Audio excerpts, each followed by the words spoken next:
So just a couple of years ago when Bob Iger came back and replaced Bob Chapek, the previous Disney CEO, I don't think it was really all that much of a shocker. I think that pretty much everyone knew that Bob Chapek was always planned to be the fall guy, and that Bob Iger was nothing more than semi-retired for a short while until he would come back to pretty much reshape all divisions over at Disney to up the ante of DEI and everything related to their agenda-driven strategies, really getting, to a new height that's going to ultimately bring Disney into the ground. This is Mike Zero. Subscribe if you're new and like this video to see future updates. You can also follow me at Mike01. I thank you also very much for the great and kind support. So, I think it's really safe to say that Bob Iger outperforms Chapek when it comes to being the worst CEO of all time at the Walt Disney Company. We know that everything between the whole Iger and Chapek era, if you will, that whole transition, was pretty much the death of Disney. We knew all along that all the divisions, it doesn't matter if it's Pixar, Lucasfilm, Marvel Studios, etc., would only get worse with Bob Iger's push for upping the ante of his DEI strategy to be pretty much imprinted into every single movie and or television show moving onwards.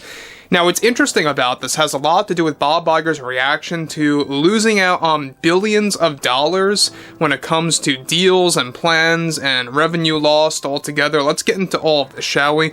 Now, one thing about Bob Iger is that we know that this man lies. And I know I say this a lot, but this is why I like to call him Bob Liger. That man will say whatever he has to say to pretty much string along the shareholders, or what he also calls his customers as well, around the globe. However, with Bob Iger actively heading into damage control for all divisions at Disney, one major development has to do with his reaction after losing billions of dollars across the board. Now, one crucial update to this overall situation is that Bob Iger is already planning to head onto multiple ABC-run programs which Disney owns to address the revenue that Disney lost and the deals that Disney actually lost as well. This is something that the board of directors pressured Iger to do in order to add transparency to the company, where Iger recently was forced into a position of losing out on multiple deals and plans that Disney analysts confirmed to Iger and the board that would have garnered billions of dollars worldwide for the course of 4 years for brands like Star Wars and Marvel films, television shows, and even merchandise altogether. Roughly 40% of Disney's initial plans for brands like Marvel and Star Wars, and the deals for merchandise, etc. that were organized, of course, for a while, now are at a close that was going to actually allow Bob Iger to stretch out, and is now losing out on a multi-billion-dollar gross in revenue, where Iger is now rushing to set the record straight on programs like Jimmy Kimmel Live, Good Morning America, as well as The View, to address the multi-billion-dollar deals and or plans that went south and are no longer happening as we speak. It turns out that many of these projects were all in limbo mode for both Star Wars and Marvel that were guaranteed by Disney analysts, according to them, to gain tens of billions worldwide all together over the course of 4 years. Many of these titles reportedly held less DEI and or agenda-driven strategies by the Walt Disney Company for everything moving forward that have now been cancelled and axed as Disney embraces to rework these titles with a new approach with the insertion of DEI to the maximum. Some of these projects for both Star Wars and Marvel were actually greenlit back in 2016, however remained idle for many years before the days of the rise of DEI. As of now, Iger is rushing to put out a detailed statement about the loss of billions of dollars in planning for Marvel and all things Star Wars at the cost of promoting DEI and smaller scale productions with his cost containment plan. The main reason why Iger is freaking out behind the scenes has much to do with many media outlets and Hollywood trades, shockingly, beginning to turn on Disney and focusing more on the criticism surrounding not just the company but Bob Iger specifically, rather than sugarcoating everything.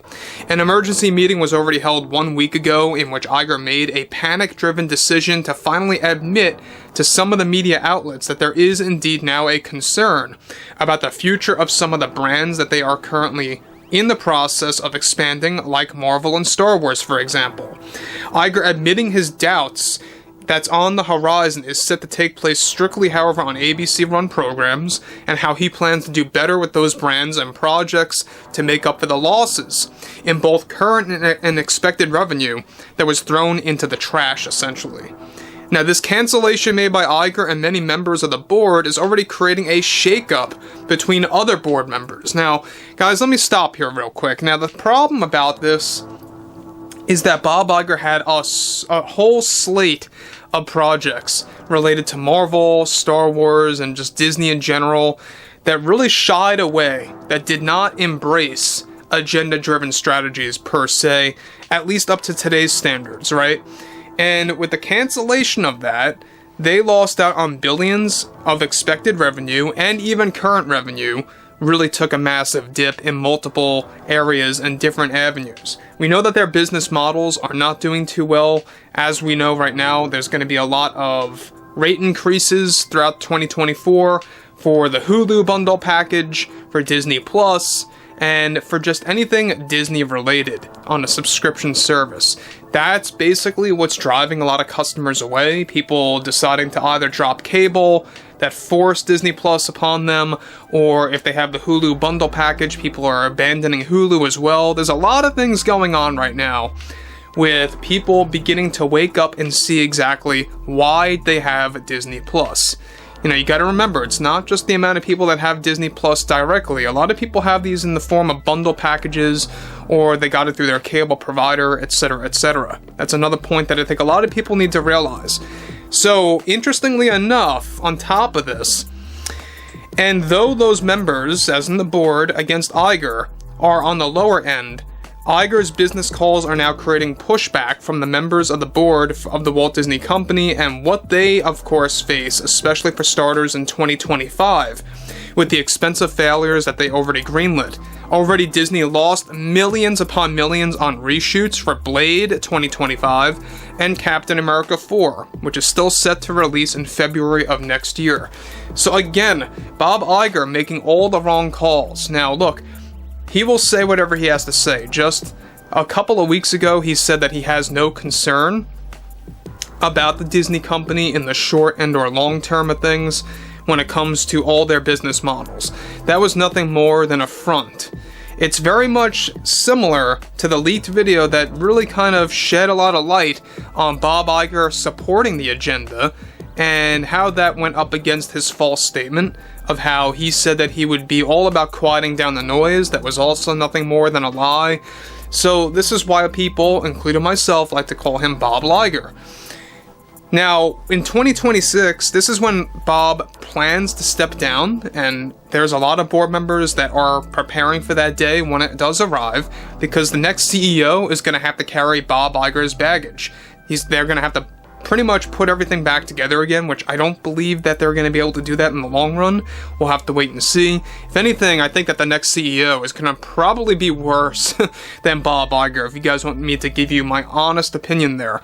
But overall, I would like to hear what you all have to say about this below in the comments, and if you guys did enjoy the content for today, make sure to drop a thumbs up on this video to support the channel, and I will catch you guys later.